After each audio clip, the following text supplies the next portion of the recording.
Bienvenue dans Game Changer, le podcast qui part à la rencontre de celles et ceux qui réinventent les règles du jeu dans leur domaine. Nous sommes Fanny et Alexia, fondatrices d'Arcane Experience. Notre métier, c'est de faire du jeu un outil de communication au service des enjeux de nos clients. Nous créons des expériences interactives pour permettre aux équipes de dialoguer, collaborer autrement et transformer les organisations. C'est cette quête de nouvelles règles qui nous a donné envie de tendre le micro à des personnalités audacieuses pour nourrir notre réflexion et la vôtre. Prêts à jouer ? C'est parti. Bonjour à tous et bonjour à toutes, je suis Alexia Diessoto. Et je suis Fanny Dotzenberg. Aujourd'hui, nous allons parler politique, ou plutôt démocratie. C'est bientôt les élections municipales et on sent une forme de fatigue, de déprime même, liée au processus démocratique. La politique, aujourd'hui, c'est élitiste, c'est distant, voire méprisant. Sous prétexte de la représentativité, le citoyen n'a droit à la parole qu'une seule fois tous les 5 ans. Et les chiffres de l'abstention montrent un désintérêt majeur et délétère envers le monde politique. En 2022, on a atteint au présidentiel un taux de 73% de participation et 47% seulement aux législatives. Élections municipales dans 2 semaines, qu'est-ce qui va se passer ? Est-ce que les gens veulent vraiment de moins en moins s'impliquer ? Ou bien est-ce qu'ils en ont marre, en fait, que leur voix ne soit pas entendue ? Comment redonner cette voix aux citoyens pour les rendre acteurs des décisions de la démocratie ? Dans l'état actuel des choses, il faut rappeler que le dernier référendum en date, il est de 2005. Et c'est précisément le champ d'expertise de notre invité du jour. Il est le cofondateur d'Open Source Politics, on l'appellera peut-être OSP par la suite, une entreprise qui met en place des plateformes de démocratie participative, notamment à destination des institutions publiques basées sur des logiciels open source. Ces plateformes sont conçues pour être l'outil privilégié qui permet de consulter les citoyens sur des sujets d'intérêt général, de récolter des signatures, sur des pétitions évidemment, d'organiser des projets participatifs et enfin d'organiser des phase de vote populaire et sécurisée pour valider des décisions. Nous sommes donc extrêmement privilégiés et ravis d'accueillir aujourd'hui Valentin Chaput pour décrypter tous ces enjeux. Bonjour et merci pour l'accueil. Merci à toi Valentin. Alors on va commencer peut-être un petit peu par expliquer ton parcours. Ta mission avec OSP est de promouvoir le développement de technologies citoyennes basées sur des logiciels libres. Qu'est-ce que ça veut dire ? Effectivement, on a de plus en plus le numérique qui a changé beaucoup d'aspects de nos vies. Et on s'est aperçu, il y a maintenant une bonne décennie, que finalement les interactions politiques et les prises de décision étaient restées sur des modes de travail et d'information très peu numérisés, trop peu numérisés. Et donc, une série de logiciels ont été créés à ce moment-là pour dématérialiser une partie de la participation. Alors ça ne répond pas à tout, mais ces logiciels permettent, comme on l'a dit, de collecter plus massivement l'opinion des citoyens et de les faire participer plus activement, plus dynamiquement entre les élections. Et donc c'est ce que nous essayons de faire avec Open Source Politics depuis 10 ans maintenant. Et pour cela, on travaille sur des logiciels qui sont effectivement open source, c'est-à-dire qu'on en connaît la recette. Et pour nous, c'était vraiment quelque chose d'absolument indispensable. On a besoin de savoir comment fonctionnent les technologies qui nous permettent de prendre des décisions, d'écouter l'avis des citoyens. Sinon, on reproduit une boîte noire qu'on voulait combattre dès le départ.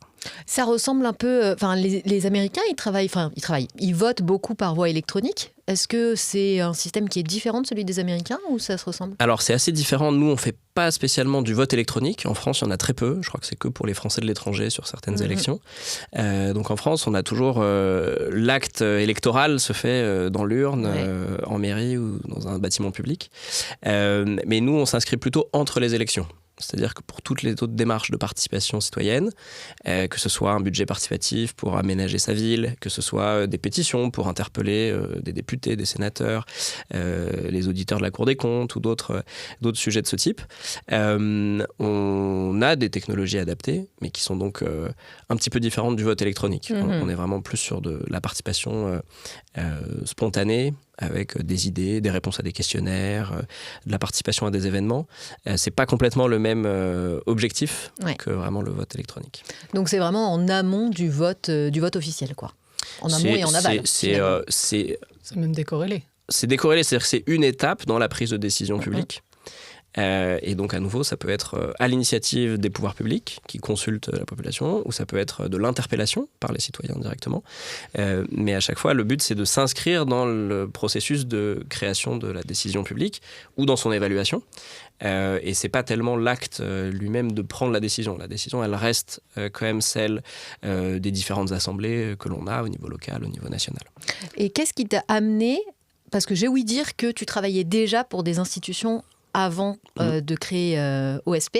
Ouais. Qu'est-ce qui t'a amené de passer de l'intérieur du système à, non, on va pas dire l'extérieur du système, c'est pas le cas, mais à finalement promoteur d'une solution je pense que ça a été quand même très très important parce que ça m'a permis, à mon expérience précédente, donc j'ai travaillé dans une collectivité au nord de Paris, puis au Sénat, quelques mois, ça m'a permis de comprendre justement ce système de prise de décision, comment il fonctionnait, comment les acteurs politiques, administratifs engagés dans les prises de décision travaillent, fonctionnent et attendent plus ou moins une participation des citoyens. Et donc après, ça a été un facteur évidemment, je pense, assez important de notre aventure, c'est de pouvoir parler le même langage et être compréhensible et adapter nos solutions finalement à nos interlocuteurs. Ouais. Et justement, du coup, comment est-ce que les institutions ou les élus font, alors en dehors des logiciels de démocratie participative, pour venir se nourrir de ce que les citoyens attendent, veulent, parce qu'on imagine qu'ils ne vont pas aller serrer la pince à tout le monde, ça paraît impossible. Donc voilà, comment est-ce que ce travail, de manière plus classique, entre guillemets, il est fait pour essayer de faire en sorte qu'il soit le reflet dans leur politique de ce que les citoyens attendent ? Oui. La participation citoyenne n'a pas attendu le numérique, elle existe depuis très longtemps, même les formes un peu antiques de démocratie, un peu plus participatives, fonctionnaient déjà avec des interactions entre les gouvernants et puis les gouvernés d'une certaine manière. Et donc il y a des pétitions qui remontent au Moyen-Âge, il y a un certain nombre de démarches qui ont pu exister à travers le temps. Il y a aussi des États, par exemple, on parle souvent de la Suisse, qui a une tradition de beaucoup consulter depuis longtemps, etc. Et à l'échelle locale ou même nationale, c'est arrivé par le passé beaucoup qu'il y ait des démarches, des conseils de quartier, des cahiers de doléances, des choses comme ça. Enfin, il y a toute une tradition. Et c'est vrai que le numérique permet de massifier cette expérience. C'est-à-dire que j'ai souvent utilisé cette métaphore par le passé. Quand je me déplaçais dans une conférence ou dans une ville, je disais s'il fallait que toute la population de la ville puisse s'exprimer 1 minute 30, c'est le temps en général des interventions à l'Assemblée, sur un sujet, ça vous prendrait 2 semaines, 3 semaines, 1 mois, etc. Et donc en fait, le numérique permet à tout le monde de participer en même temps, et de manière asynchrone à la fois. Donc c'est quelque chose qui apporte une massification par principe. Ça nous permet de sortir un peu des limites de temps et d'espace qui rendent finalement des démocraties très directes, très participatives, assez difficiles si on n'a pas ces outils. Mais les outils viennent s'ajouter en général aux démarches qui peuvent déjà exister. Et nous, on dit depuis le début que l'outil ne fait pas le succès de la démarche. C'est vraiment, il faut qu'ils s'inscrivent dans une participation citoyenne effective, parce qu'il y a des gens qui ne vont pas être touchés par l'outil, qui ne vont pas vouloir participer de cette manière. Et donc, c'est un outil dans l'arsenal consultatif des acteurs publics ou privés d'ailleurs, mais en tout cas, ça n'est qu'un outil en plus. Et j'ai l'impression que toutes les institutions, elles ne fonctionnent pas de la même manière. Personnellement, j'ai l'impression qu'à l'échelle locale, on va beaucoup nous demander notre avis. J'habite dans un village et on va régulièrement nous consulter. On va être plus au fait de ce qui va se passer à l'intérieur du village, etc. À l'inverse, pour des grandes institutions type l'Assemblée nationale, le Sénat, là, j'ai l'impression qu'on est plus un caillou dans leurs chaussures. Si tu veux, ils sont déjà suffisamment nombreux à prendre des décisions. Donc, est-ce que toi, tu as pu constater qu'il y avait des divergences dans les institutions par rapport aux idées reçues liées à la démocratie participative ? Est-ce que tu crois que ça en arrange certains et que pour d'autres, pas tant ? Oui, je ne sais pas si c'est vraiment lié à la taille. Peut-être qu'à l'échelle locale, c'est beaucoup plus naturel. Et notamment dans des villages ou des petites villes, c'est quelque chose de beaucoup plus naturel parce qu'effectivement, les élus sont en proximité. Il y a une citation célèbre dit qu'ils sont à hauteur de baffe. Et donc, on les rencontre. Et donc, c'est des choses qui sont beaucoup plus installées, finalement. Et donc... Ça, sans doute. Maintenant, les comportements d'être favorables à plus d'expression citoyenne ou au contraire très réticents, on les retrouve à toutes les échelles. D'accord. Et donc c'est plus un tempérament. Il y a des députés qui ont énormément poussé pour que des débats publics soient ouverts à la participation citoyenne, comme il y a des élus locaux qui ont essayé de réfréner ces initiatives. Et l'inverse est vrai à chaque fois. Donc, non, c'est plutôt, je pense, il y a des bonnes volontés un petit peu partout. Et après, il y a un certain nombre d'arguments ou de contre-arguments qui sont souvent portés et qui sont les mêmes, en fait, quelle que soit l'échelle. Okay. Donc c'est plus un red flag quand une institution ne veut pas utiliser la démocratie participative qu'autre chose. Et nous, on a eu la chance de travailler avec à peu près tous les niveaux d'institutions, depuis des petites villes de quelques centaines, milliers d'habitants, jusqu'à la Commission européenne, en passant par des ministères, des régions, des départements, des métropoles. Voilà. Et donc, bon, on sait que c'est pas tellement... c'est plus une question de volonté des élus d'ouvrir cet espace de participation que vraiment des limites qui sont liées à la taille. Voilà. En fait, il y a quand même deux sujets aussi, même là-dedans. C'est-à-dire qu'il y a, un, ouvrir à la participation citoyenne, et deux, faire en sorte d'appliquer ce qui a été ensuite proposé par les citoyens. Et là, on voit la limite de l'exercice, notamment par il me semble qu'il y a 3 conventions citoyennes qui ont été organisées jusqu'à présent, il me semble. C'est celle pour le climat, la fin de vie et les temps de l'enfant. Il semblerait... Alors, la participation citoyenne pour le climat, autant dire qu'il y a quand même une énorme partie qui n'a pas du tout été appliquée. Il semble que ça se dirige à peu près vers la même chose sur la fin de vie, où tout est... il reste plus grand-chose, je crois, de ce qui a été décidé.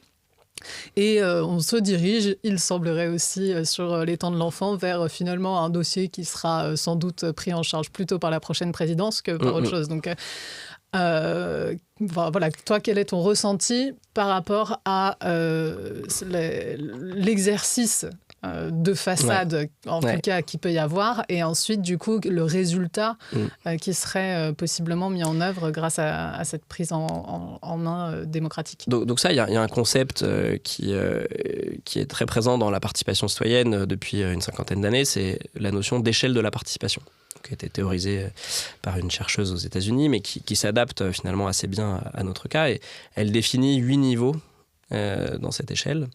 Et tout en bas, en fait, il y a des démarches qui se revendiquent de la participation, mais qui en fait sont plutôt manipulatoires. C'est-à-dire que les décisions sont déjà prises et on fait semblant de consulter la population, de demander son avis, mais en fait, ça n'a pas d'impact sur la décision finale. Et puis ensuite, on monte petit à petit cette échelle, on a des démarches d'information, c'est-à-dire qu'il y a un projet près de chez vous, on vous informe qu'il va avoir lieu. Et parfois, c'est déjà quelque chose d'intéressant et de suffisant pour déclencher quelque chose. Et puis ensuite, il y a des échelles plus ou moins importantes de consultation, de codécision, voire de contrôle citoyen du dispositif, c'est-à-dire qu'il y a des garants, les citoyens décident eux-mêmes de la manière dont la décision va être prise. Donc ça ne s'applique pas forcément à toutes les décisions. Ce qui est important, c'est de savoir à quel niveau de l'échelle on se positionne, de définir les règles, et ensuite, quand on est le décideur, c'est de respecter les règles qu'on a fixées. Donc ce qui a beaucoup été reproché, par exemple, sur la Convention citoyenne pour le climat, qui est un dispositif que nous-mêmes, on a accompagné, on avait déployé une plateforme à l'époque, c'est que le président de la République s'était engagé à ce que ces propositions soient reprises sans filtre. Et en réalité, il a utilisé quelques jokers, donc ça, bon, pourquoi pas. Mais ensuite, il y a eu tout un retravail. Et finalement, des propositions initiales des citoyens, il y en a très peu qui ont été suivies des faits. Parce qu'à chaque fois, il y a eu un droit de regard et de débat des parlementaires, du gouvernement, qui étaient parfois assez opposés aux décisions qui ont été proposées et validées ensemble par les citoyens. Et donc, c'est un petit peu la même chose à chaque fois. C'est à quel point... on aurait très bien pu s'en sortir très positivement si l'annonce au moment de cette convention citoyenne aurait été c'est un avis consultatif de plus et on vous répondra sur chaque projet, chaque proposition et pourquoi est-ce qu'on prend des décisions différentes. Mais c'est pas ce qui a été dit et c'est cette déception de ne pas avoir respecté les règles qu'on s'est soi-même fixées, qui crée une défiance assez importante. Et probablement, on en a aussi beaucoup souffert, parce que ce n'est pas le seul dispositif qui a conduit un peu à ces effets-là. Et donc, aujourd'hui, il y a un certain nombre de personnes, et on peut comprendre pourquoi, qui disent en fait, ça ne sert à rien, c'est de la com, et c'est pour nous, c'est de l'enfumage, c'est pour qu'on ne fasse pas... qu'on ne prenne pas d'autres chemins politiques, on fait semblant de nous consulter, et puis dans les faits, ça n'aboutit pas, quoi. Et donc c'est un équilibre qui est difficile à créer. En fait, la confiance dans ces dispositifs, c'est assez long à créer. Et d'ailleurs, traditionnellement, ces dispositifs, ils concernent déjà des gens qui sont convaincus, impliqués, et c'est très dur d'aller chercher ceux qui ne sont pas là. Et puis malheureusement, il y a eu quelques contre-exemples qui ont encore éloigné une partie de la population de ces démarches. Du coup, ce que tu disais effectivement sur les règles du jeu et le fait que le cadre doit être posé à l'avance, moi j'ai pu l'expérimenter parce que j'ai participé en tant que citoyenne volontaire à ce qui était organisé par le bassin de vie dans lequel j'habite, qui est celui du Grand Libournais, qui organise ce qui s'appelle le SCOT, c'est le schéma de cohérence territoriale. Et en gros, l'objectif, c'est d'essayer de dessiner une vision à long terme de comment va se déployer le territoire sur les prochaines décennies, comment est-ce qu'on va habiter, comment est-ce que le commerce va se déployer, la santé, etc. Et donc, du coup, effectivement, de base, la donne était très claire. C'était on consulte les citoyens sur tous ces sujets-là, on vous donne la matière, on vous laisse réfléchir, vous faites des propositions.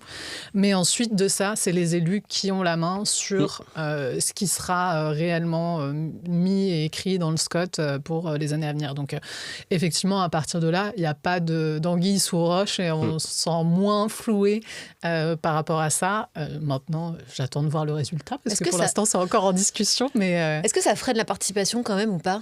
Est-ce que tu as beaucoup de monde au SCOT ou...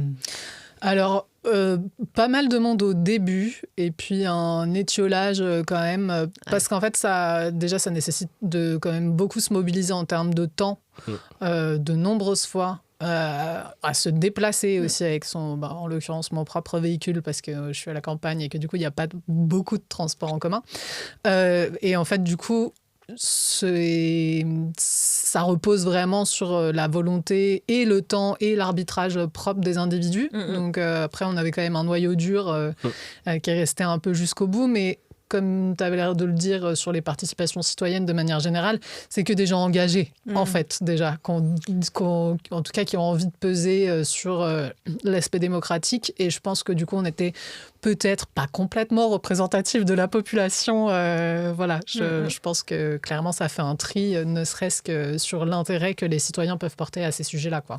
Oui, alors ça c'est pareil, c'est des problèmes assez classiques. On a une expression qui dit que c'est toujours les mêmes, les TLM, toujours les mêmes qui participent. Et ça revient assez régulièrement. Et donc dans le jargon de la participation, on a aussi l'idée d'aller vers le public. Et donc de ne pas juste envoyer un courrier en disant tel jour à telle heure, il y a une réunion publique sur un sujet technique que vous ne maîtrisez pas, venez voir. Mais c'est essayer d'aller là où sont les gens, là où il y a de la diversité. Et donc ça demande souvent un peu plus de moyens.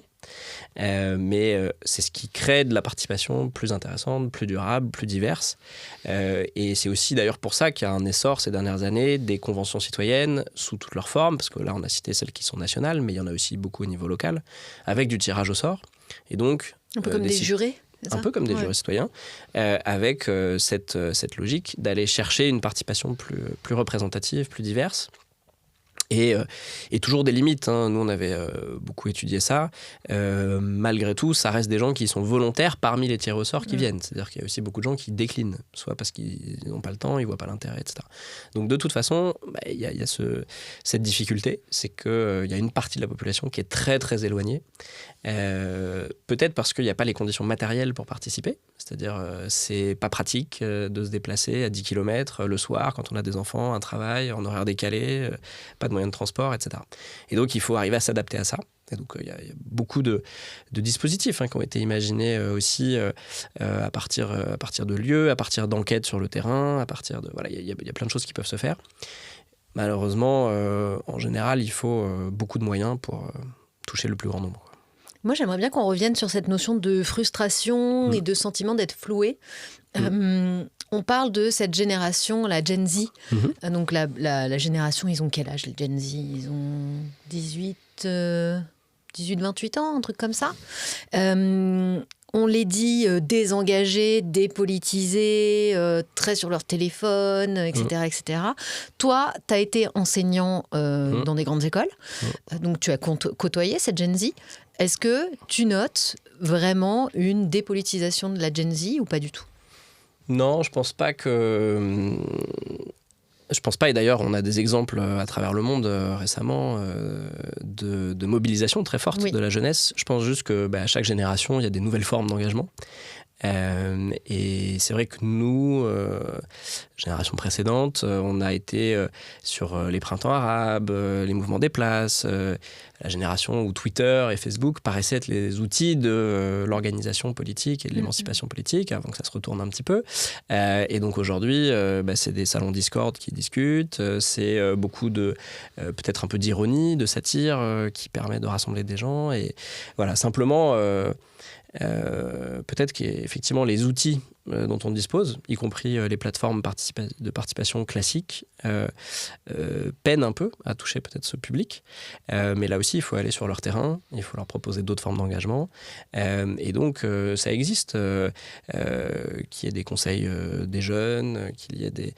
voilà. Et puis, donc, il faut vraiment arriver à s'adapter à chaque public. Et moi, je ne pense pas que les jeunes soient désengagés. Plus, en tout cas, évidemment, il y a beaucoup de disparités. Mais en tout cas, il y en a qui souhaitent s'engager et qui, d'ailleurs, nous signifient qu'ils veulent peut-être d'autres modalités d'engagement. Et de toute façon, je pense que les conditions d'existence sur cette planète vont faire qu'il y aura de plus en plus d'engagement et il va falloir trouver des réponses. Et peut-être... qu'ils vont nous apporter certaines de ces formes d'engagement nouvelles et de ces réponses. Voilà. Et puis moi, par ailleurs, peut-être qu'on y reviendra après, mais j'essaye aussi de... Enfin, il y a un lien très fort, et ça, il est historique depuis toujours, entre l'éducation et la participation. C'est-à-dire que c'est parce qu'à un moment donné, on a eu un déclic dans sa vie, on s'est dit sur ce sujet, c'est pas possible que je m'exprime pas, ou etc., en fait, on devient des citoyens. Et donc, je pense qu'on peut même aller en dessous de la Gen Z. Et aujourd'hui, moi, j'essaie de travailler, la chance d'avoir des petits-enfants, donc j'essaie dans leur école de développer des petits formats d'ateliers qui sont adaptés à leur âge, donc maternelle, élémentaire, pour déjà les mettre dans une situation où ils doivent écouter les autres, ils doivent apporter des opinions, ils doivent se mettre d'accord, jouer des rôles, etc. Et donc, c'est des formes d'ateliers participatifs déjà. Et en fait, on voit qu'ils sont assez réceptifs. Mais tu fais de la gamification, en fait. On fait de la gamification, oui, bien sûr. Il y a une part de... Enfin, il faut que ces démarches soient ludiques. Il faut que, d'une certaine manière, elles soient intéressantes et qu'elles s'adaptent. Enfin, il faut qu'on passe un bon moment. Et moi, d'ailleurs, c'est quelque chose, j'en ai encore fait récemment là où je suis, parce qu'évidemment, il y a un contexte d'élections et de réunions publiques et de choses comme ça. Et donc, en fait, ça donne énormément d'énergie de faire un moment comme ça. Même si on connaît plus ou moins les gens, on connaît plus ou moins le sujet. Ça crée du lien, c'est très très fort. Et c'est pour ça qu'on crée ensuite des spirales d'engagement, de confiance. Et on a besoin de ça, de le démultiplier. Et c'est pas forcément d'ailleurs avec le numérique, c'est vraiment se rencontrer et discuter ensemble. Quoi. Mais ces ateliers que tu fais auprès des enfants, il faudrait le faire auprès de toutes les tranches de la population, parce que c'est apprendre à s'écouter, apprendre à donner des vrais arguments, à pas prendre pour argent comptant la news qu'on vient de voir sur Facebook. Ça peut être intéressant pour tout le monde en fait. C'est intéressant pour tout le monde. Après, il y a déjà énormément de dispositifs de consultation. Il y a parfois même une fatigue de la consultation. On est en permanence sollicité. Mais je pense que chez les plus jeunes, c'est important de les... En fait, c'est par la pratique qu'on devient un citoyen plus engagé. Et je pense que c'est dès le plus jeune âge qu'on peut avoir cet impact-là. Et donc, moi, j'ai déjà un petit peu documenté des ateliers que j'ai essayé de construire ou d'adapter, parce que c'est des choses qui existaient déjà pour des adultes, mais que j'ai essayé d'adapter à cette échelle. Et c'est assez chouette. Et je pense que ça peut être repris effectivement par beaucoup d'autres. Si tu as des liens à nous partager, on pourra les mettre en commentaire sur l'épisode pour essayer d'essaimer tous ces ateliers à destination des enfants. Moi, je trouve que c'est passionnant pour les enfants. Et du coup, on a quand même beaucoup parlé de technologies qui seraient aidantes pour la démarche citoyenne. Mais du coup, on va continuer sur les clichés, mais quid des boomers? Alors... paradoxalement, en fait, il y a certaines plateformes, pas à chaque fois, mais certaines plateformes sur lesquelles on a un petit peu de données sociodémographiques, parce que quand on ne le demande pas, on n'en a pas, mais quand on le demande, on a quelques retours. Ce qu'on observe, c'est qu'en général, de manière un peu naturelle, on a un peu plus d'hommes que de femmes qui s'expriment sur ces plateformes. Et c'est pas forcément... il y a aussi des personnes âgées relativement âgés, en tout cas retraités, etc., qui viennent participer sur ces plateformes. Et donc là où il y a plus de difficultés à toucher un public, c'est plutôt les jeunes, paradoxalement. Donc les jeunes, c'est effectivement en dessous de 25 qui sont peut-être plus difficilement atteints par les communications institutionnelles. Donc en gros, les actifs participent, les jeunes retraités participent, et tendanciellement plutôt les hommes qui ont l'habitude de s'exprimer ou qui n'ont pas de... Voilà. Il y a plein de freins qui peuvent expliquer tout ça. Et en fait, ça a été documenté. Et c'est pas que sur la participation citoyenne, c'est-à-dire que la fracture, elle n'est pas que générationnelle sur le numérique. Il y a notamment eu des études très intéressantes sur l'Internet des personnes modestes, qui avait été conduite par une sociologue qui est décédée, je crois, il y a 1 ou 2 ans, Dominique Pasquier, qui avait montré que en fait, les jeunes sont parfois incapables d'utiliser une boîte mail, incapables de se connecter à un service public dématérialisé. Et pourtant, ils passent leur journée sur TikTok ou Snapchat, ou etc. Et ce n'est pas les mêmes usages, ce n'est pas les mêmes outils. Et donc, la fracture, elle peut vraiment venir de... parmi les outils numériques, en fait, elle peut être produite par les modalités d'inscription, de participation, de compréhension des enjeux, etc. Et donc, à l'inverse, y a des boomers qui s'en sortent très très bien avec le numérique, et ils ne sont pas forcément plus exclus que d'autres. D'ailleurs, ils ont parfois un peu plus de temps pour aussi participer. Okay. Donc, voilà. Il faut se dire qu'il y a évidemment une représentation différente selon les âges, mais aussi selon les catégories sociales. Et c'est... presque plus marquant. Ok. Je vais faire une petite psychologie de comptoir sur du coup ce que tu dis par rapport à la jeunesse qui est peut-être du coup qui s'exprime moins en tout cas sur ces plateformes également, ce qui ne veut pas dire qu'ils sont moins politisés, mais est-ce que ça vient pas aussi tout simplement du fait qu'en gros jusqu'à 18 ans en France tu n'es pas citoyen, tu n'as pas voix au chapitre. Donc en fait juste d'accéder à ce nouveau pouvoir, finalement, ça prend peut-être tout simplement aussi un peu de temps de se dire j'étais pas valable, en gros, jusqu'à présent, et maintenant je le suis. Au final, c'est peut-être un process qui est un peu plus lent dans sa mise en œuvre, de se dire tiens, maintenant j'ai le droit de m'exprimer. Tiens, maintenant je vais le faire. Maintenant j'ai 28 ans, quoi. D'où l'idée de faire de la pratique avant. Ouais, c'est ça qui est hyper intéressant. Mais je pense aussi que ce qui est reproché par les catégories sociales les plus jeunes, c'est aussi l'état du monde qui leur est proposé, l'état du monde politique qui leur est proposé, et la fracture, elle est plus là. C'est pas tellement qu'ils osent pas s'exprimer ou qu'ils savent pas qu'ils peuvent s'exprimer. C'est la défiance. C'est plutôt qu'il y a une remise en cause un peu plus large et là encore, c'est très variable, mais c'est vrai qu'en tendance, il y a moins de participation électorale des jeunes. Il y a beaucoup plus d'incertitudes, beaucoup plus d'insatisfaction. Et donc, les formes participatives peuvent aider, mais c'est probablement pas ça qui corrige toutes les causes de cette distance entre les jeunes générations et la participation à des décisions publiques. Et si on passait au contexte de la naissance d'OSP, tu parlais tout à l'heure, tu nous as un peu répondu sur la genèse du projet, sur le cheminement qui est très clair sur le pourquoi on a besoin en fait de démocratie participative aujourd'hui. Quelle est ta vision de la démocratie actuelle et de la démocratie participative? Alors je sais, c'est une question un peu large, mais juste pour qu'on pose un peu le contexte, quelle est ta vision? Déjà peut-être se dire que ça reste bien de vivre en démocratie, parce que on sait que c'est aussi remis en question aujourd'hui. Donc il faut, et c'est pas acquis. Ça l'a jamais été, mais ça l'est peut-être encore moins maintenant. Donc déjà il faut essayer de faire en sorte que la démocratie fonctionne et s'y attacher. Ensuite, c'est une petite pique pour les gens qui votent pas, ça. Oui. Ou qui veulent d'autres modèles. Ou qui veulent d'autres modèles, parce que ça se déploie aussi beaucoup. Ensuite, sans doute, il y a quelque chose qui, moi, m'avait beaucoup marqué quand j'ai commencé à travailler dans ce domaine de la participation citoyenne, c'est que, en fait, quand on nous apprend à l'école ce que c'est que la démocratie, on nous dit c'est le fait d'avoir des élections libres, du pluralisme et à intervalles réguliers. Et en fait, l'élection, étymologiquement, et même tel que ça a été conçu, notamment au XVIIIe siècle, c'est par définition pas démocratique, c'est antinomique. Enfin, c'est l'inverse. On désigne ceux qui vont prendre les décisions. Ouais. Et chez beaucoup de penseurs de ces époques-là, c'est justement pour qu'il n'y ait pas de démocratie. C'est pour qu'il y ait un écart entre ceux qui sont légitimes à prendre des décisions et la population générale. Et donc c'est vrai qu'aujourd'hui, on revient à ces questionnements. C'est-à-dire qu'on se dit qu'il y a une forme d'élite politique qui a un modèle médiatique, économique qui permet de se maintenir au pouvoir. Alors en Europe, on constate encore un peu moins ça que par exemple aux États-Unis, où en fait il n'y a qu'une infime portion de la population américaine qui finance les partis politiques, les mouvements politiques, et donc qui influence énormément le jeu politique.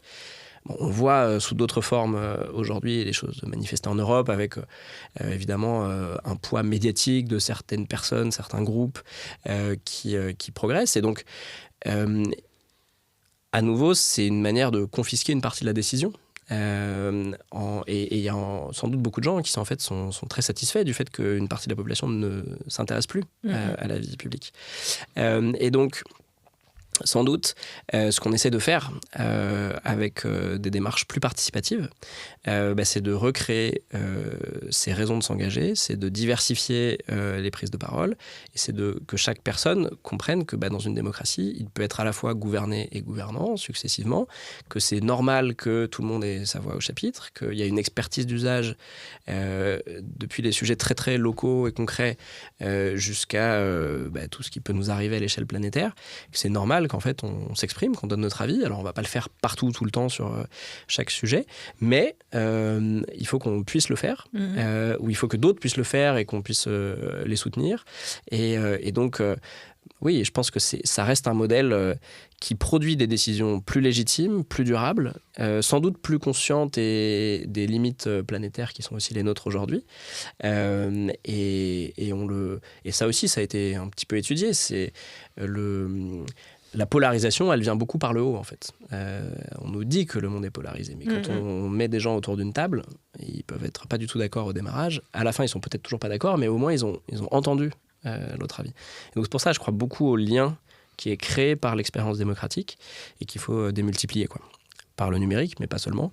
Et c'est ça qui va faire qu'on sera vraiment dans une démocratie plus robuste, quoi. Et ça, tu penses que c'est game changer aujourd'hui ?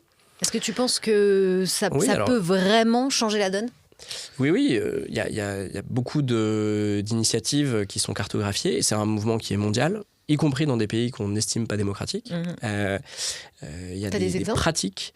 Il y a en Asie, en Afrique, il y a des démarches participatives à l'échelle locale, à l'échelle d'un sujet, d'un projet, qui sont des formes de participation. Et évidemment, il n'y a pas un modèle de participation qui est universel. On peut aussi s'adapter à des contextes différents. Et donc, un petit peu partout, il y a des démarches de participation citoyenne avec des plateformes, avec des conventions citoyennes tirées au sort. Et il y en a des centaines, des milliers à travers le monde qui, à leur échelle, créent cette expérience de la participation et du coup encouragent de la convergence autour de projets communs. Et malheureusement, c'est pas forcément ce qu'on voit le plus. Ça prend du temps, ça demande des moyens, ça met du temps à produire ses effets aussi. Et aujourd'hui, le monde encourage l'inverse, d'aller très vite, de casser des choses et de donner la raison au plus fort, ou à celui qui parle le plus fort. Et donc, oui, c'est un peu un contre-modèle. Mais je pense qu'il y a une attente plus forte que ce qu'on pense. Quand ça a lieu, ça marche, ça produit des effets assez forts. Et quand ça n'a pas lieu, on voit aussi ce que ça peut donner. Et donc, c'est pas dit que ça réussisse à l'échelle globale, mais je pense que c'est important de continuer à y croire. Ouais. Est-ce que tu crois, toi, en un modèle de démocratie directe ? À 100% ou... Non, la démocratie directe, ça peut pas marcher. Déjà, je pense qu'on peut y réfléchir pour soi-même. On peut pas, au quotidien, être à 100% expert de tout, s'impliquer sur tous les sujets.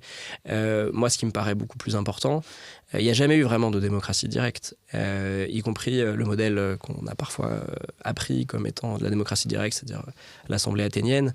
C'est 6 000 habitants, 6 000 citoyens athéniens sur une population de 80 000 personnes. Les autres travaillaient, n'avaient pas leur voix au chapitre. Et du coup, c'est à nouveau une autre forme d'élitisme.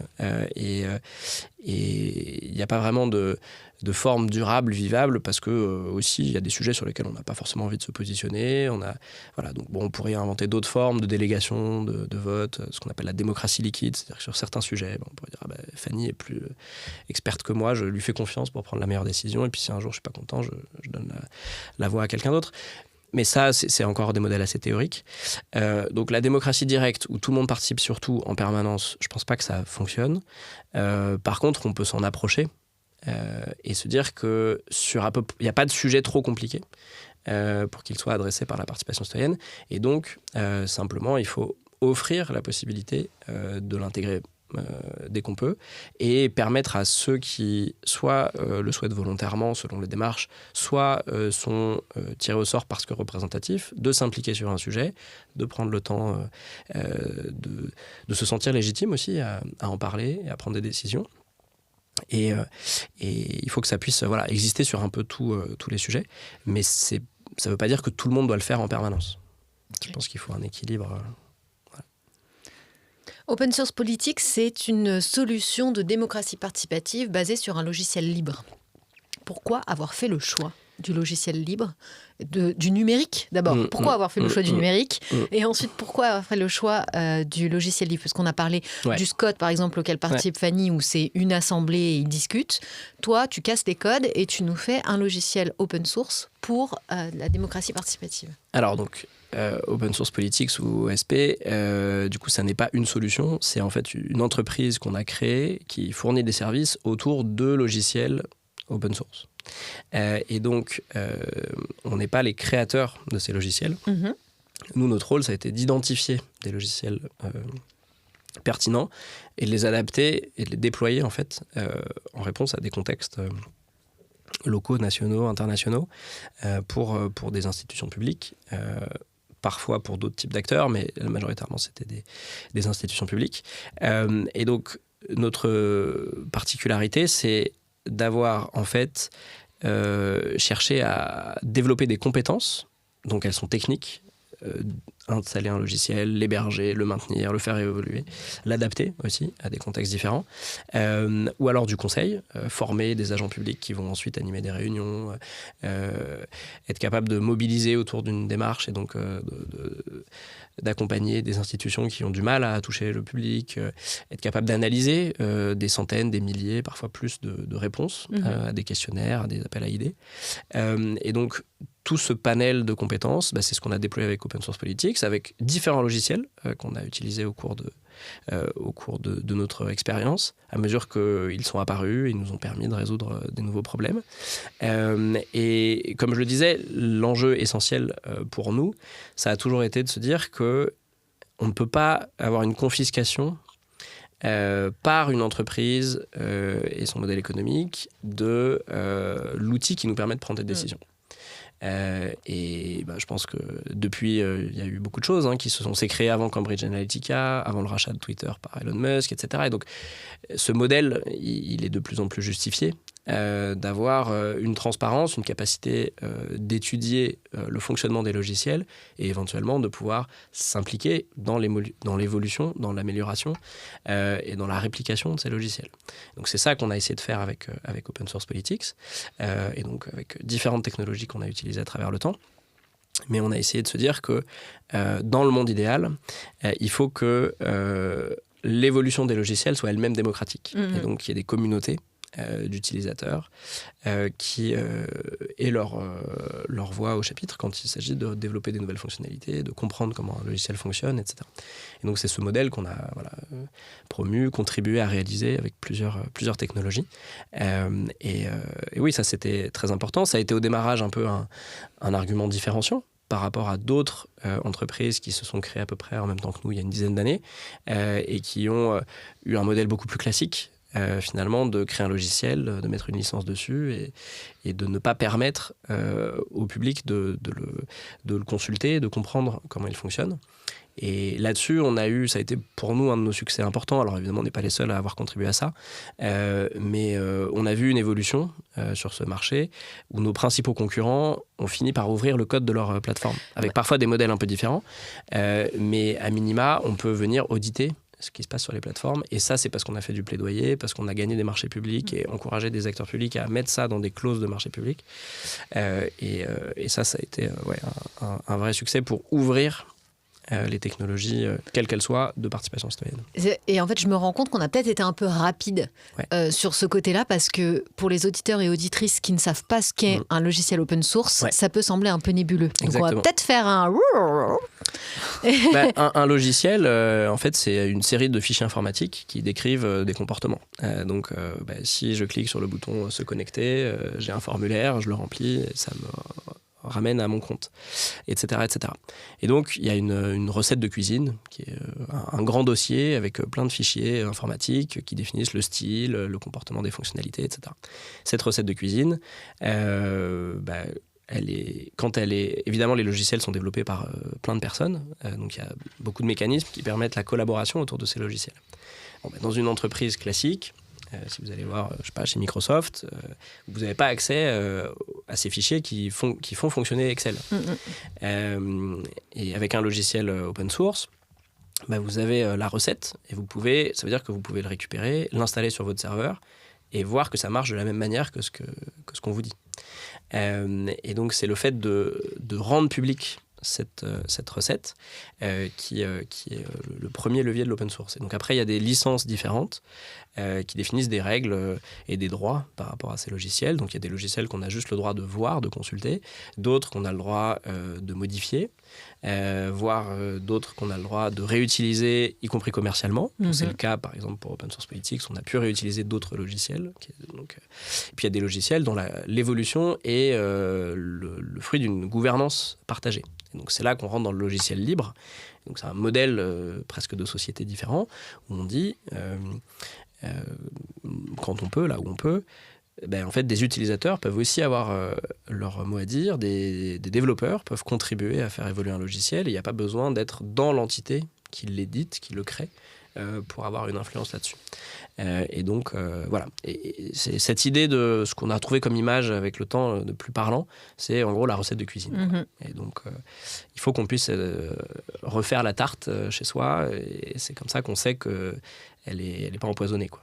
Et ce que j'aime bien avec la notion de logiciel libre, c'est que il n'y a pas de notion mercantile derrière. C'est-à-dire que l'idée est que chacun puisse apporter sa pierre au logiciel par bonté d'âme, par envie de l'améliorer, mais que ce ne soit pas vendu à la fin. Si, parce que dans la réalité, il y a des modèles économiques qui peuvent se créer sur des logiciels libres. Et donc nous, évidemment, on a vécu pendant 10 ans parce que des clients nous ont dit on aimerait avoir ce logiciel pour faire un budget participatif dans notre commune. Donc le fait qu'il soit open source fait qu'ils auraient très bien pu déployer eux-mêmes le logiciel dans leur coin, mais il se trouve que soit ils n'ont pas les ressources techniques internes, soit ils n'ont pas le temps, soit ils disent que ça leur coûtera moins cher d'externaliser cette prestation. Et donc ils passent par nous pour vendre un service au-dessus du logiciel, ou autour du logiciel. Et donc ce service, il peut être technique ou il peut être dans l'accompagnement, le conseil. Et donc le logiciel libre n'empêche pas qu'il y ait un modèle économique. Oui, mais c'est pas le logiciel qui est vendu. C'est tout alors le voilà, contexte on ne autour vend du pas logiciel. de droit de propriété autour du logiciel parce qu'on ne possède pas le logiciel. Il y a une propriété collective finalement du logiciel. Et donc ça, c'est évidemment quelque chose d'assez game changer pour le coup. Et donc ça, le logiciel libre, il y a une longue histoire depuis la création d'Internet de conquérir un espace de liberté et un modèle alternatif dans l'exploitation des logiciels. Mettons tout de suite les pieds dans le plat. Dans tous les cas, on le voit bien particulièrement aujourd'hui, les débats autour de la souveraineté, où on se rend compte que parce que les gouvernements américains ont changé et toutes les casquettes des dirigeants de la Silicon Valley avec, qu'en fait on est pieds et mains liés avec un bon nombre d'entités du logiciel qui nous veulent pas que du bien d'une part. Et j'écoutais ça ce matin, à l'échelle européenne, je crois qu'on donne aux GAFAM l'équivalent de 20 milliards d'euros par an. Qu'est-ce que les GAFAM ? Est-ce que tu peux préciser, Fanny, s'il te plaît ? Mais de contribution du coup financière annuelle pour ces services, parce qu'on est pieds et mains liés. Mais du coup, les GAFAM, c'est les incontournables géants du numérique que sont Google, Amazon, Microsoft, Facebook et Apple. Ouais. Voilà, et qui nous enferment du coup dans des sphères de logiciels où il devient vraiment de plus en plus difficile de sortir avec des équivalences qui seraient tout aussi portantes. Donc, effectivement, la question du logiciel libre devient encore plus pertinente. On y reviendra, je crois, un petit peu tout à l'heure, mais nous, on travaille de plus en plus sur cet enjeu qui est un enjeu démocratique, en fait, d'être un peu plus maître de nos outils de travail au quotidien, des outils collaboratifs. Parce qu'effectivement, et ça s'est vu y compris ces derniers mois, les géants du numérique américains ont un droit absolu de vie ou de mort numérique sur des individus qui ne seraient pas d'accord en Europe, etc. Et donc ça s'est vu avec des juges de la Cour pénale internationale qui, sous pression de Donald Trump, se sont vus suspendre tous leurs accès aux outils numériques américains. Donc, c'est-à-dire qu'ils n'ont plus accès à Microsoft Teams ou Google Workspace ou autres pour travailler. Ils n'ont plus accès à leurs moyens de paiement parce que Visa, Mastercard et tout ça, c'est des standards américains. Et donc, c'est des gens qui, en fait, sont coupés de beaucoup de choses qui, aujourd'hui, sont malgré tout essentielles pour travailler, voire pour vivre. Voilà. On ne parle pas d'une menace hypothétique, là. On parle de quelque chose qui est vraiment arrivé. C'est déjà arrivé. C'est déjà arrivé. Pour l'instant, sur des juges de la Cour pénale internationale. Mais qui demain, dans un contexte de plus en plus tendu, pourrait très bien concerner des utilisateurs, des administrations européennes, voire justement des utilisateurs finaux. Sur une guerre de pression, on a bien des droits de douane. Demain, on pourrait avoir une menace de si vous faites ça, on vous suspend tout Google et tout Microsoft en Europe. Et du jour au lendemain, l'économie est quand même beaucoup dépendante de ces outils. Et donc, il y a aujourd'hui des alternatives qui se créent sur la base de logiciels libres et open source et qu'on essaie de déployer. Parce que c'est peut-être là que la prochaine bataille démocratique aura vraiment lieu. C'est qu'on regagne une autonomie stratégique sur ces outils-là. Voilà. Du coup, je pense qu'on peut tirer le fil dès maintenant, parce que du coup, a priori, donc Open Source Politics est aussi en train de déployer une nouvelle solution un peu complète de bureautique qui s'appelle la suite.coop. Est-ce que tu peux nous en dire un petit peu plus sur, encore, ces logiciels assez game changer ? Oui, alors on est là aussi, en fait, on bénéficie d'un environnement où d'autres acteurs ont fait le choix d'investir beaucoup dans des nouveaux logiciels. En l'occurrence, c'est l'État français qui a décidé il y a 2-3 ans de créer une suite d'outils bureautiques pour les agents publics de l'État. Avec le constat qu'en fait, les outils qui leur étaient proposés n'étaient pas suffisamment solides et pertinents, et donc que les agents déportaient vers des comptes perso Google ou Microsoft leurs documents de travail. Et donc il y avait une fuite potentielle d'informations stratégiques, au-delà même de ce qui s'est produit après avec l'arrivée de Trump et le revirement de la Silicon Valley derrière lui. Et donc ces nouveaux outils, ça va être un outil d'édition collaborative de documents, ça va être un tableur, ça va être un outil de visioconférence, ça va être un outil de stockage de fichiers, ça va être une messagerie, ça va être un chat. Et donc, c'est des alternatives, des briques alternatives qui, ensemble, vont constituer une suite. Et donc, au sein de l'État, il y a une suite numérique de l'État qui s'est déployée ces derniers mois et qui est en train de finalement être adoptée par des ministères, par les préfectures, par un certain nombre d'agents de collectivités aussi, et qui est en train de s'européaniser aussi, puisque c'est le fruit pour certains de ces logiciels de collaboration avec l'administration allemande, avec l'administration hollandaise, et donc il y a un projet sans doute de couverture plus large à l'échelle européenne à partir de ces outils. Donc ce qui est intéressant, c'est que c'est un investissement public important qui est porté dans ces logiciels, avec l'idée que pour cela, l'État ne doit pas dépendre d'un éditeur de logiciels. Voilà. Et ça, pour le coup, c'est assez nouveau. Et c'est d'ailleurs l'objet de certaines contestations d'acteurs historiques qui ont l'impression que l'État n'est pas à sa place en faisant ça. Moi, je pense au contraire que pour qu'il y ait des communs numériques, c'est-à-dire vraiment des logiciels et des communautés qui travaillent dans un but commun, l'acteur public est central, très important, et c'est lui qui doit aussi investir et nourrir un écosystème aussi de partenaires. Et donc, ce qui se passe, c'est qu'évidemment, avec ces outils, d'édition de documents, de tableurs, etc., l'État n'a pas vocation à vendre ces outils à une entreprise qui demain voudrait s'en servir, à une association qui fait vivre sa vie collaborative de cette manière. Et donc, il y a besoin d'avoir d'autres acteurs qui vont décliner cette suite.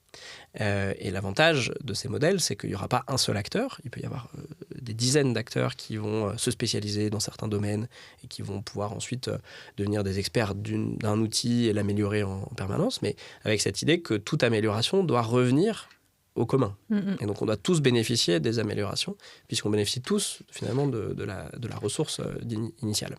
Et donc la suite.coop, c'est une structure dont nous sommes co-initiateurs, qui va décliner cette suite d'outils hors de l'État. Et donc une association, une métropole, une petite entreprise, une coopérative, etc., qui veulent aujourd'hui sortir des outils des GAFAM pour leur vie quotidienne, leur collaboration, leurs outils bureautiques. L'une des solutions, ça va être la suite.coop, et donc c'est déjà possible. On le déploie déjà pour un certain nombre d'organisations. Et la grande actualité, c'est qu'au cours du printemps, on va faire une campagne de souscription citoyenne plus large, puisque c'est une coopérative. Donc en fait, des individus et des organisations vont pouvoir devenir sociétaires finalement de ce projet.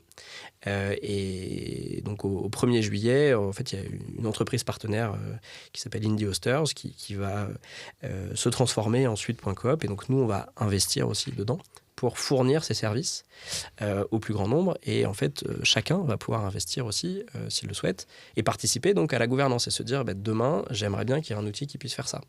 Et voilà, bénéficier en retour de services. Donc ça sera sans doute d'une toute autre ampleur que les logiciels de participation citoyenne, qui sont quand même un peu plus limités à certains usages, parce que demain, et probablement dans les 18-24 prochains mois, probablement chaque organisation, publique ou privée, va devoir se poser la question de sortir de la dépendance aux GAFAM. Je t'avoue que nous sommes en plein dedans avec notre entreprise. Mais ce que je trouve passionnant, c'est que, et c'est pour ça qu'on te voulait au micro de Game Changer, c'est que tu incarnes vraiment un changement de paradigme, vraiment un virage à 90 degrés. 90 ou 45, je ne sais jamais. 80. Non, justement. 180, tu reviens devant. Non, tu passes derrière. Tu pars en arrière, 180. 180, tu reviens derrière. Donc, tu vas aller par là, 90 degrés. Tu changes de route. Et ça, c'est incarné par l'utilisation du logiciel libre. C'est incarné aussi par le fait que tu as constaté, avec tes associés évidemment, mais tu as constaté un besoin de la société, vous avez agi en conséquence. Ça, c'est évidemment passionnant. C'est quoi ? Donc, on vient de voir qu'une partie de la suite d'OSP, ça va être la suite.coop. Mais du coup, en dehors de ça, c'est quoi la suite ? C'est quoi le goal final ? C'est quoi l'objectif à atteindre avec la création d'OSP ? Alors, effectivement, c'est un petit peu deux trajectoires qui commencent à évoluer en parallèle. Ouais, mais qui sont complémentaires. Qui sont complémentaires. C'est pour ça qu'on a investi dans les deux. Mais à l'origine, le projet d'OSP, c'était d'aller vers ce qu'on a appelé la société de la démocratie continue. C'est-à-dire que justement, on sort de on vote une fois tous les 5 ans, et en continu, on est capable de participer là où c'est pertinent, là où on est, là où on a envie de s'impliquer. Et donc, cela, On peut faire un constat positif que ces démarches participatives se sont généralisées. Il y en a de plus en plus, il y en a à toutes les échelles. On peut aussi faire un constat un peu plus nuancé qui est que, à nouveau, ça ne touche pas tout le monde. Ça n'a pas foncièrement amélioré le paysage politique ou la participation aux élections, sans parler du résultat des élections. Pas encore. Pas encore. Tu l'as dit, il faut le temps. Voilà, il faut le temps. Mais il y a aussi d'autres facteurs qui jouent et Oui. qui font que ça n'a peut-être pas encore assez d'influence. Donc il y a ce volet-là, qui est un peu notre volet historique. Et ce projet, c'était de faire ça. Et puis, en parallèle de ça, on s'aperçoit qu'en fait, aujourd'hui, ce qui est important, c'est d'avoir des outils dont on est un peu plus... Propriétaire. co-décisionnaire, copropriétaire, enfin en tout cas, ou sociétaire, enfin en tout cas qu'on maîtrise un peu plus. Voilà, c'est ça, on a une action outils. sur On a ces une autonomie outils. un peu plus importante, individuelle et collective, en participant à des outils comme ça.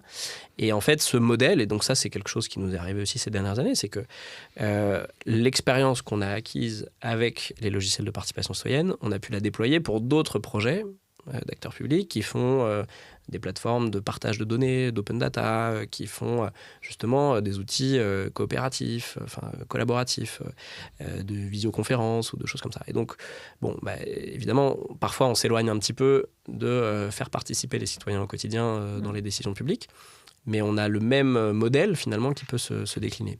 Et donc... aujourd'hui, on est forcément un petit peu à une croisée des chemins où il y a d'un côté ces métiers de la participation citoyenne et de l'autre ces recettes du logiciel open source et de la création de communautés au service d'un enjeu de déployer d'autres outils collaboratifs. Mais donc je ne sais pas quel est l'horizon final. Peut-être, on dit souvent avec nos partenaires de la suite que le but c'est la suite de la suite. C'est en fait à un moment donné on aura facilement tous accès à des outils comme ça et on pourra peut-être même un peu dénumériser certains aspects de nos vies et faire d'autres choses parce que c'est pas une finalité en soi de juste travailler sur des outils. Comme je pense que je l'ai un peu dit, il y a beaucoup de liens en fait, qu'on veut créer à travers tout ça. Donc là, on est dans cette phase où en fait, on veut structurer et pérenniser des outils et des communautés qui travaillent autour de ces outils. Et c'est un peu l'objectif des prochains mois, quoi. Voilà. Finalement, l'outil importe moins que la communauté, l'intelligence collective et le contexte qu'il y a derrière, finalement. Mais il y a besoin un peu de tout, parce que c'est vrai qu'on a besoin des outils et d'outils pertinents, parce qu'en face, on est aussi en compétition avec d'autres outils. Ouais. Et donc, il y a certains acteurs qui sont prêts à faire des compromis sur les outils parce qu'ils vont croire en un modèle. Mais la grande majorité des utilisateurs et des citoyens en général, ils vont assez naturellement vers l'outil qui est le mieux conçu. Ouais.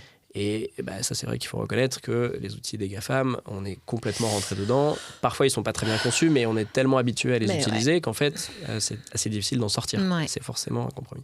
Donc aujourd'hui, il y a de plus en plus de gens qui se disent quand même, il va falloir que je fasse certains compromis parce que c'est plus important. Mais aussi, la chance qu'on a avec les outils de la suite, c'est qu'ils sont très modernes. Ils ont été développés ces 2-3 dernières années dans le but d'être des vraies alternatives aux outils existants. Et il y a certains des outils qui sont plus performants ou plus agréables à utiliser, ou à minima assez équivalents aux solutions des GAFAM. Aujourd'hui, si vous voulez faire une visioconférence, Visio, qui est l'outil de cette suite, ça marche aussi bien que Google Meet. Et donc, il n'y a plus besoin... on peut vraiment passer assez simplement de l'un à l'autre. Ouais, sans doute. Voilà. Et donc, après, c'est des questions d'habitude, c'est des questions de transition. C'est quelque chose qui est, on le sait, très difficile. Et nous-mêmes, on l'a vécu parce qu'on a progressivement adopté ces outils, mais parfois, ça prend du temps. On garde quand même l'autre au cas où on a tout notre historique, etc. Et donc, en fait, nous, notre expérience des démarches participatives, c'est justement d'accompagner ces transitions. Ouais. Et donc, le volet qu'on essaie de déployer aussi un peu nouveau aujourd'hui, c'est de se dire comment on fait pour accompagner une entreprise ou une association qui a tout son historique sur des outils qu'elle a l'habitude d'utiliser et qui doit changer d'outils Et donc, quand on est 5 ou 10, c'est facile. Quand on est 500 ou 5000, c'est autre chose. Et donc, forcément, ça doit être échelonné, construit par étapes. Et petit à petit, il y aura des pionniers, puis des gens qui vont franchir le pas un peu plus tard. Mais en tout cas, ce qui est sûr, c'est que ce mouvement, aujourd'hui, il est enclenché pour des facteurs positifs ou plus négatifs. Et après, pour venir aussi dans la manière dont c'est organisé chez OSP, qu'est-ce que vous avez mis en place chez OSP pour changer un peu les règles du jeu ? Il me semble que, par exemple, vous avez mis en place un congé menstruel pour les femmes. Donc, je sais que c'est aussi que tu as une vision assez game changer aussi pour la partie en interne. Voilà, qu'est-ce que tu mets en place chez OSP ? En tout cas, ça a toujours été... On s'est toujours servi d'OSP comme aussi une expérience démocratique. C'est-à-dire qu'on voulait créer une entreprise à notre image. Alors, on a sans doute fait plein d'erreurs, mais en tout cas, on a essayé de faire en sorte qu'il y ait un peu de participation ou une gouvernance ouverte en interne. Et donc ça, il y a eu plusieurs étapes, évidemment. Mais... On a cherché à associer nos salariés au fur et à mesure. Et il se trouve qu'on a été aussi à l'écoute d'initiatives qui venaient de salariés, en l'occurrence de salariés puisque les femmes de l'entreprise se sont constituées il y a quelques années en atelier sororité. Donc elles ont créé un atelier, on a accepté qu'il ait lieu sur le temps de travail. Et parmi plusieurs de leurs propositions, il y avait la mise en place du congé menstruel. Et donc, c'est quelque chose qu'on a fait, je crois, en 2023. On a fait d'abord une expérimentation sur 1 an. Et donc, ça a été très positif. On essaie de construire cela pour que ça soit à la fois protecteur des personnes menstruées de l'équipe qui avaient besoin de ce congé particulier et aussi, évidemment, protecteur des équipes qui ont besoin de continuer à fonctionner. Parce que par définition, c'est pas un congé qu'on prévoit à l'avance. Et donc, on a réussi jusque-là, et donc ça a concerné plusieurs salariés depuis quelques années. Et bon, c'est pas mon initiative de l'avoir mis, c'est quelque chose qu'on a écouté, qui est venu des salariés. Mais on a créé ce cadre parmi d'autres initiatives pour faire participer les salariés, et ça a produit des effets effectivement très intéressants. Moi, j'aimerais bien qu'on bascule un peu sur ta vie perso. Ouais. On ne va pas rentrer dans trop de détails, t'inquiète pas. Mais il y a une question qu'on aime beaucoup avec Fanny, de manière très ironique, et qui est très souvent posée aux femmes, moins aux hommes. Donc du coup, moi, j'aimerais savoir, Valentin, tu as 3 enfants, tu vis en Bretagne, tu es à, allez, on va dire 75% télétravail. Ça veut dire que tu prends une semaine où tu viens à Paris pour rejoindre tes équipes. Valentin, comment tu fais pour trouver l'équilibre entre ta vie perso et ta vie pro ? Je pense que c'est justement cette recette qui fait que j'ai trouvé un équilibre et que j'essaie de m'y tenir. Et donc, je pense qu'effectivement, nos vies professionnelles et personnelles ont été quand même pas mal chamboulées il y a 5 ans avec l'expérience du Covid. Et moi, il se trouve que c'est à ce moment-là que je suis devenu papa aussi, d'un premier petit garçon. Et puis, ensuite, on a déménagé de Paris vers la Bretagne et vers la campagne. Et donc, pour moi, c'était quelque chose d'important, d'indispensable, et ça m'a permis d'avoir un temps de qualité en famille très important et qui équilibre tout ce qui peut par ailleurs se passer dans la vie d'un chef d'entreprise, avec des hauts et des bas et des jours qui ne se ressemblent pas. Et donc, moi, c'est comme ça que j'ai trouvé mon équilibre, et c'est comme ça que j'ai pu aménager mon temps, et je le regrette pas du tout, parce que encore aujourd'hui, quand je viens à Paris, mes journées sont plus longues, il y a des temps de transport plus importants, et donc j'ai pas l'équivalent du temps familial qui fait que en fin de journée on est obligé d'avoir 2 heures où on coupe, ou le matin on peut pas commencer avant d'avoir déposé des enfants à l'école ou chez une nounou, etc. Donc moi j'ai trouvé mon équilibre comme ça, parce que pour moi ça a toujours été la famille avant le travail, et donc j'ai construit ce modèle-là comme ça. J'ai eu cette chance et cette liberté aussi de pouvoir le faire. Est-ce que ça marche à tous les coups dans toutes les entreprises ? Je ne sais pas. Mais moi, je sais que j'aurais pas pu trouver l'équilibre autrement. Ouais. En faisant ça. Et tu ne croyais pas au télétravail avant? Effectivement, on en parlait un petit peu auparavant. Avant le confinement, on n'était pas du tout habitué au télétravail, on n'y croyait pas. On avait fait un sondage auprès de notre équipe parce qu'on commençait à être trop nombreux par rapport au bureau partagé qu'on avait à cette époque-là. Et un mois avant le Covid, on avait fait ce sondage et personne n'était prêt à faire une journée hebdomadaire de télétravail. Donc c'était un refus de télétravail. On pensait qu'on n'y arriverait pas. Okay. Et puis, mais les équipes aussi. Oui, tout le monde. Voilà. Ouais. Et moi le premier. Et du coup, un mois plus tard, on s'est retrouvés confinés. Et puis 6 mois de télétravail intégral, parce que du coup, on avait rendu nos bureaux déjà à ce moment-là, avant de retrouver un mécanisme un peu hybride avec des salariés qui sont plus ou moins attachés à la capacité d'être en télétravail ou au besoin d'être au quotidien au bureau. Et ça fluctue. Il y a des phases. Et puis en parallèle, plusieurs personnes sont parties de Paris, ont continué à travailler pour l'entreprise. D'autres ont été recrutées n'étant pas à Paris et n'ayant pas vocation à venir à Paris. Donc on s'est adapté avec le temps. Mais pour nous, oui, ça fait partie de l'ADN important du projet et de l'équipe, d'avoir cette souplesse de travailler d'où on veut. Quoi. Okay.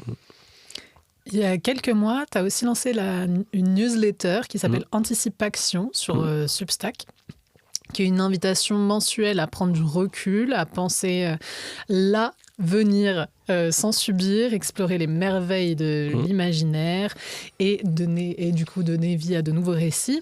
Tu dis le futur n'est plus ce qu'il était. Qu'est-ce que tu veux raconter de ta vision dans cette newsletter, qui par ailleurs est extrêmement bien rédigée? Alors, j'ai pas complètement tenu le rythme que je m'étais fixé. En fait, il se trouve que depuis 10 ans, c'est à peu près concomitant avec OSP, mais c'était pas forcément lié. J'ai écrit une newsletter mensuelle, mais qui, avec le temps, est devenue plus personnelle et s'est jamais vraiment diffusée très largement. Donc, c'est pour des amis, de la famille, et ça mélange le dernier film que j'ai vu, un week-end avec des photos de famille et un peu d'analyse parfois politique ou autre, quoi, ou vie de bureau et tout ça. Et donc, à un moment donné, je me suis dit que ce format, il n'avait pas vocation à être très largement lu, mais je m'y tiens. Et donc toujours aujourd'hui, j'envoie cette newsletter à un petit cercle mensuel. Et j'ai souhaité en ouvrir une autre avec quelque chose qui me motive et qui me passionne au quotidien, qui est justement essayer de penser ce qui va advenir. Et je pense qu'aujourd'hui, on le sent tous plus ou moins, on a un peu une crise d'imaginaire aussi, on ne voit pas d'alternative possible à l'échelle, etc. Et donc, il y a eu... Et en fait, le futur a longtemps été une image d'évolution positive, de progrès. C'est plein de mots qui ont un peu changé de sens, qui sont... voilà. Et donc...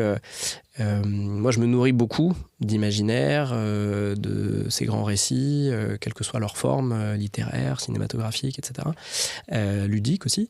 Et donc, j'ai eu envie d'avoir un peu cette bulle d'évasion à côté, et donc de pouvoir à la fois réfléchir à des évolutions de la société sans trop être dans le cadre limitant de l'actualité du quotidien, et pouvoir valoriser aussi les œuvres qui m'ont marqué dans l'imaginaire et qui d'une certaine manière m'ont aussi forgé et m'ont donné envie ou l'énergie de faire ce que par ailleurs j'essaie de faire professionnellement ou personnellement.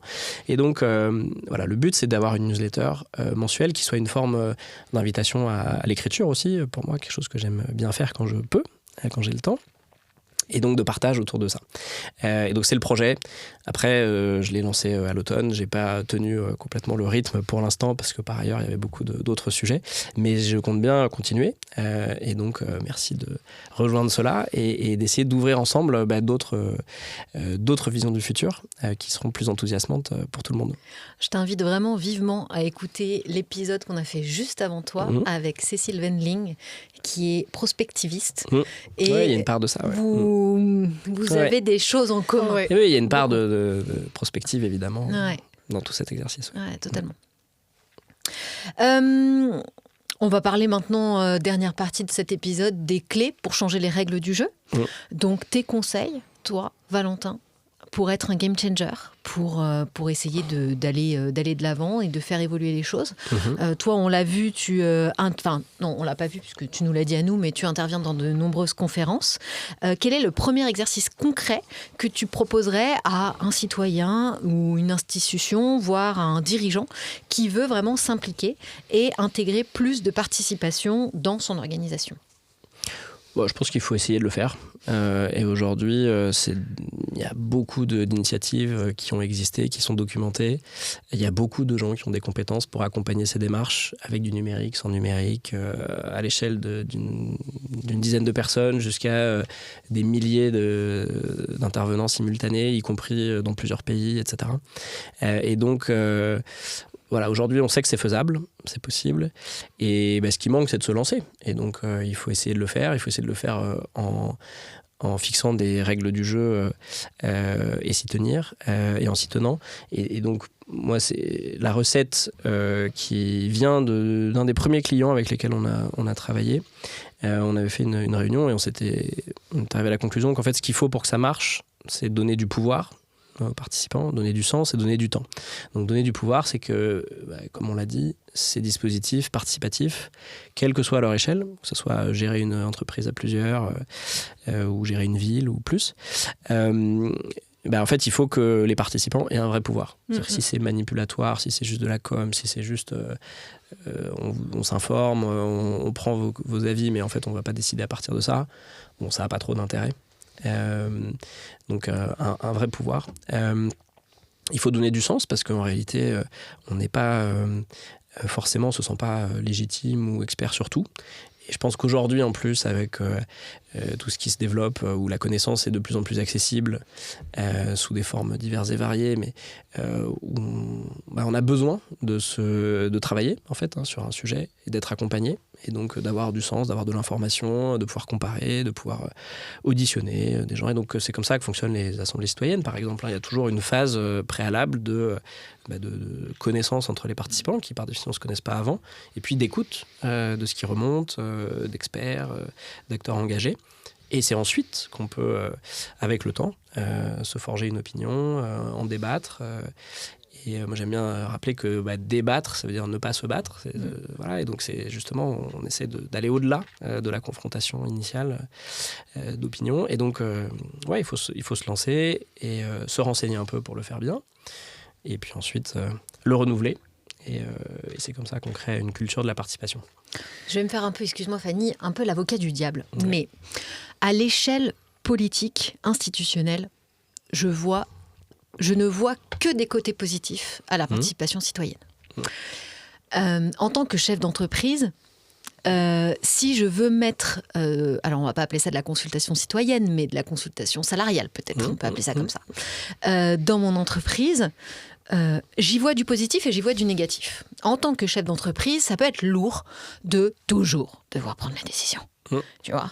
Donc, de dire, je mets mes salariés à contribution et je les consulte pour qu'on prenne la décision ensemble, puisque de toute façon, ils font partie de cette boîte, ils l'incarnent, donc c'est hyper intéressant d'avoir leur avis. Mais à côté de ça, je me dis, et si moi, je ne suis pas d'accord avec leur avis. Et si, du coup, je finis par être un peu dépossédée du projet que j'ai construit de base. Du coup, qu'est-ce que tu conseillerais à ces entrepreneurs qui peut-être ont envie, mais ont peur ? Parce que tu dis, il faut y aller, tête baissée, on y va, on leur donne le pouvoir, allez, c'est parti. Alors... Après, on y revient, mais il y a plusieurs formes d'entreprises. Il y a des formes d'entreprises qui prévoient des règles pour ça. Donc ça, c'est intéressant, on va y revenir, avec les coopératives notamment. Ouais. Moi, je te parle des entreprises classiques. Mais les entreprises classiques qui n'en sont pas, et historiquement, OSP n'en est pas une coopérative. Il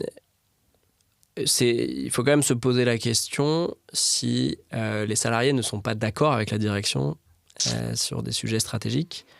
Il y a un décalage qui, de toute façon, va poser problème à un moment donné. Donc, soit c'est aux salariés de faire le constat qu'ils doivent partir vers d'autres choses, soit c'est aussi à la direction de s'adapter, parce qu'il y a forcément des bonnes idées du côté des salariés qui font une expérience quotidienne aussi de leur travail. Donc il y a une forme de dialogue social qui parfois d'ailleurs est encadré, et parfois est plus spontané, qui est positive à mon avis et qui est un exercice aussi de partage de la connaissance. Je pense que nous c'était notre première entreprise, on a appris en faisant, mais je pense que nos salariés ont un peu plus appris que des salariés d'autres entreprises parce qu'on a partagé beaucoup de choses. Et à l'inverse, y a aussi des décisions qui sont prises par la direction parce que statutairement et puis même symboliquement, c'est à la direction de les prendre. Et voilà.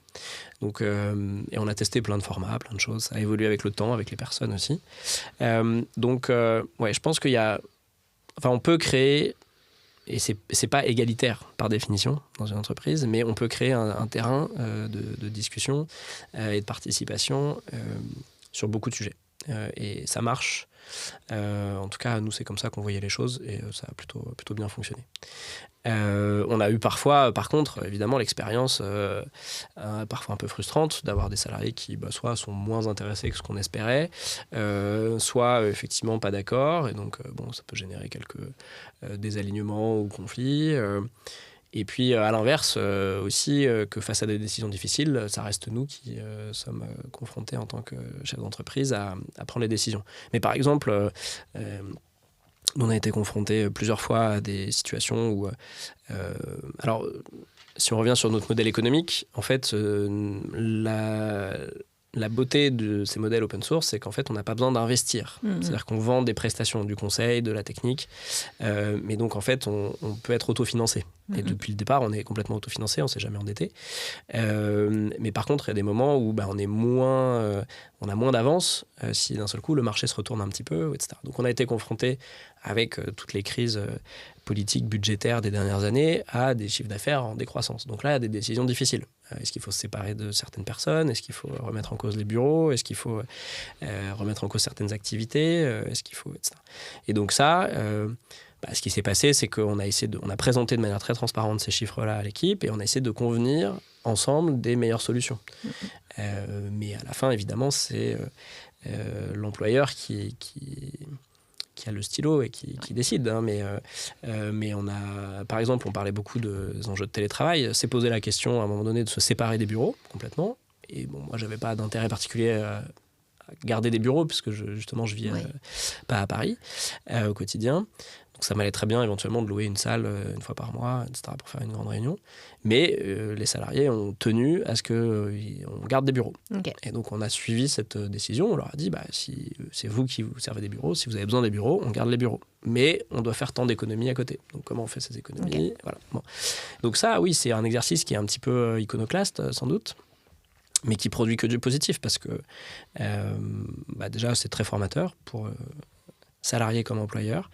Et puis, je pense que les décisions sont plus faciles sont mieux adaptées, plus légitimes et on peut s'y tenir plus facilement. Donc ça, c'est la première chose. Et puis après, pour ceux qui veulent aller encore plus loin, il y a aussi des formes d'entreprise, donc notamment les coopératives, qui, par définition, sont constituées de salariés qui peuvent être même sociétaires, donc associés, et donc participer à une gouvernance beaucoup plus égalitaire. Avec plein de modèles, là aussi, c'est soit obligatoire, soit pas obligatoire d'être associé quand on est salarié, selon les entreprises, les modèles, etc. Bon, nous, c'est quelque chose qui nous a toujours beaucoup inspiré.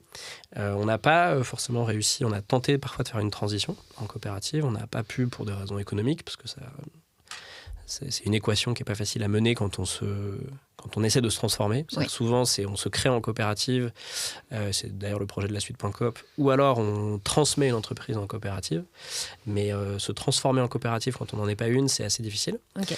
Et donc on n'a pas réussi, on a essayé une fois, mais on n'a pas réussi, 2 fois, on n'a pas réussi. Mais en fait, ce qu'on s'est dit et ce qu'on nous a confirmé de l'extérieur, c'est qu'une entreprise très classique peut être finalement beaucoup plus proche d'un fonctionnement coopératif qu'une coopérative qui serait gouvernée de manière un peu tyrannique, ce qui est aussi possible. Et donc le modèle n'est pas forcément une source de vertu. Par exemple. Ouais, c'est pas forcément une source de vertu. Et donc, nous, on a essayé plutôt de construire le modèle qui nous va bien. Et donc, à nouveau, de le voir comme une expérience démocratique avec des choses qui ont marché, d'autres qui ont moins marché. Et de toute façon, oui, une asymétrie de responsabilité entre des salariés qui, du jour au lendemain, s'ils ne sont pas contents, ils peuvent partir, et des employeurs où c'est plus compliqué de s'adapter à des demandes et de faire évoluer dans le temps une entreprise et à un moment donné peut-être de la transmettre, etc. Donc voilà, c'est une expérience assez enrichissante et je pense que chaque entreprise est différente là-dessus, mais en tout cas en termes d'état d'esprit, c'est comme ça qu'on l'a abordé, quoi. Ok, très bien. Merci Valentin pour ce temps d'échange passionnant. Merci à vous. Pour conclure, si tu devais rencontrer le Valentin d'il y a 10 ans, qu'est-ce que tu lui dirais ? Bonne question. Je pense qu'il y a pas mal de surprises au bord de la route, mais ça vaut le coup de se lancer. Très bien. On aime beaucoup conclure nos épisodes de Game Changer avec le mot de la fin. Ouais. Donc, chacun de nous trois va donner le mot qui va caractériser cet épisode. Donc, si tu veux commencer, Valentin, je te donne le micro. On va dire démocratie. Et pourquoi ? Parce que je pense que c'est un peu le fil conducteur de ce qu'on a essayé de faire depuis 10 ans et de proposer aujourd'hui. Et puis, à nouveau, c'est un sujet d'actualité. Et on croit toujours en la démocratie. Fanny ? Moi, je vais dire communication, parce que du coup, je trouve que c'est quelque chose qui résonne beaucoup finalement dans tout ce que tu as expliqué, qui du coup fait naître la démocratie. Mais en fait, la démocratie, c'est une communication qui s'exprime de plein de gens qui sont pas forcément d'accord au départ et qui trouvent finalement du lien. Il y a aussi... Le thème de l'écologie et du futur, ça a l'air d'être quelque chose qui te parle beaucoup et en fait découle aussi le fait que la bonne communication et la bonne démocratie, c'est aussi la solution pour un monde de demain plus apaisé. Et ça, du coup, je trouve que c'est un mot qui me parle beaucoup. Ouais. Moi, je vais dire le mot échange. Exactement pour tout ce que tu viens de dire, Fanny. Et je rajouterais aussi pour le fait que dans la démocratie participative, il y a cette notion de je donne en échange de quelque chose qu'on me donne aussi. Donc vraiment la notion d'échange, et c'est valable pour tout dans cet épisode, je trouve, que ce soit la suite.coop ou OSP. On te souhaite vraiment un très bel avenir, Valentin. Merci. Avec OSP et avec la suite. Merci. Mesdames, messieurs, auditeurs, auditrices, merci beaucoup de nous avoir écoutés jusqu'à la fin de cet épisode. On vous souhaite une très bonne journée, un bon matin, un bon après-midi, une bonne soirée, une bonne nuit, peu importe à quel moment vous écoutez ou vous regardez cet épisode. N'hésitez pas à liker, commenter, partager, vous abonner sur les pages pour nous donner plus de visibilité. On se dit à très vite pour un prochain épisode de Game Changer. Merci. Merci de nous avoir écoutés, on espère que cet épisode de Game Changer vous aura plu. D'ici au prochain épisode, n'hésitez pas à réagir dans les commentaires. Et puis en attendant, jouez, il y a tout à gagner.